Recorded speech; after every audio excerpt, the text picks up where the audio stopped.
আজকের এই বিশ্লেষণে সবাইকে স্বাগত।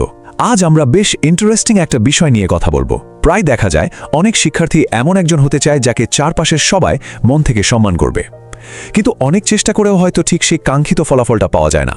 তো আজকের এই সোর্স ম্যাটেরিয়াল বিশ্লেষণে আমরা দেখব কিভাবে একজন শিক্ষার্থী খুব সহজেই সবার কাছে সম্মান অর্জন করে নিতে পারে। আর হ্যাঁ, এটা কিন্তু শুধু ভালো রেজাল্ট করার কোনো ধরাবাঁধা লিস্ট নয়, বরং পুরো ব্যক্তিত্ব আর কাজের ধরনের একটা দারুণ পজিটিভ পরিবর্তন। আচ্ছা, চলুন বিষয়টা নিয়ে একটু গভীরে যাওয়া যাক।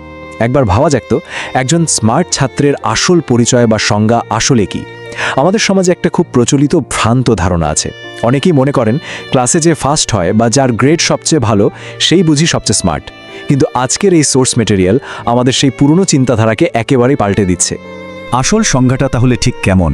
একজন সত্যিকারের স্মার্ট ছাত্র কখনোই শুধু তার পরীক্ষার রেজাল্ট দিয়ে পরিচিত হন না, বরং তিনি হলেন এমন একজন যিনি নিজের আচরণ, কথা বলার স্টাইল আর কাজের মাধ্যমে ভিড়ের মাঝেও নিজেকে পুরোপুরি আলাদা করে তোলেন। এটা কিন্তু খুব সচেতন আর সুশৃঙ্খল একটা প্রসেস। মানে সত্যিকারের স্মার্টনেস আসলে প্রকাশ পায় প্রতিদিনের ছোট ছোট কিন্তু একদম স্পেসিফিক কিছু কাজের মাধ্যমে। তো সম্মান অর্জনের এই পুরো রূপরেখাটি এক নজরে দেখে নেওয়া যাক। ১. শুধু ভালো ফলাফলের ঊর্ধ্বে।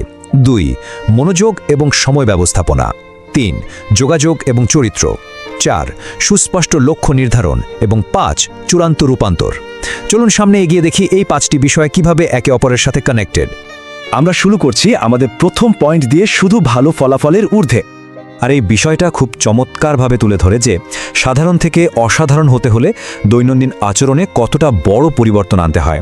সোর্স ম্যাটেরিয়াল দেখাচ্ছে যারা সব সময় শুধু বেশি কথা বলে, মানুষ কিন্তু তাদের খুব একটা গুরুত্ব দেয় না। অতিরিক্ত কথা বলাটা আসলে নিজের ভ্যালু কমিয়ে দেয়। এর ঠিক উল্টো দিকে যারা একদম চুপচাপ নিজের কাজে ফোকাস করে আর নীরবে দায়িত্ব পালন করে যায়, চারপাশের মানুষ তাদেরকে অনেক বেশি সম্মান করে। মানে অপ্রয়োজনীয় বকবক কমিয়ে নিজের কাজে মন দেওয়াই হলো স্মার্টনেসের একদম প্রথম শর্ত। এবার আসছি আমাদের দ্বিতীয় অভ্যাসে, মনোযোগ এবং সময় ব্যবস্থাপনা। একজন দারুণ প্রোডাক্টিভ শিক্ষার্থী খুব ভালো করেই জানেন যে পৃথিবীর সবচেয়ে দামি সম্পদ টাকা বা মেধা নয়, সেটা হলো সময়।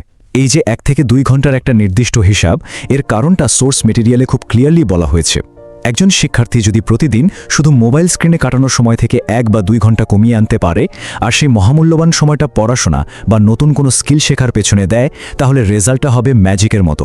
এই একটা মাত্র অভ্যাস যে কাউকে তার সমবয়সীদের তুলনায় কয়েক গুণ এগিয়ে দিতে পারে।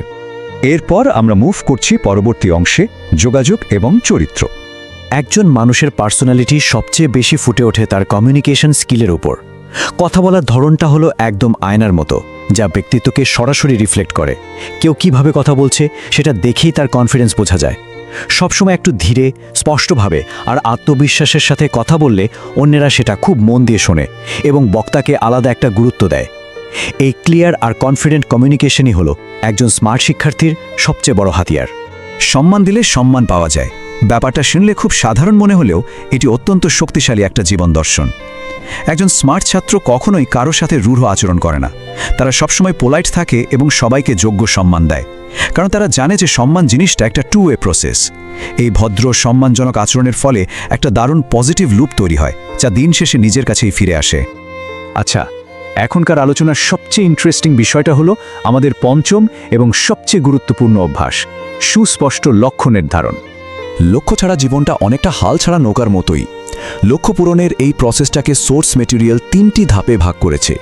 প্রথম ধাপ হলো নিজের জন্য একদম স্পেসিফিক একটা লক্ষ্য ঠিক করা। এরপর দ্বিতীয় ধাপ, প্রতিদিন সেই লক্ষ্যটা অ্যাচিভ করার জন্য একটু একটু করে কাজ করে যাওয়া। আর তৃতীয় ধাপ হলো পরিস্থিতি যেমনই হোক না কেন সঠিক পথে অবিচল থাকা। জীবনে যদি কোনো নির্দিষ্ট গন্তব্যই না থাকে, তাহলে তো সামনের দিকে এগোনোর কোনো প্রশ্নই আসে না, তাই না? আমরা চলে এসেছি একদম শেষ পর্যায়ে, চূড়ান্ত রূপান্তর।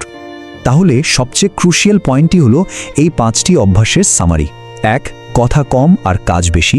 2. স্ক্রিন টাইম কমিয়ে সময়ের সঠিক ব্যবহার। 3.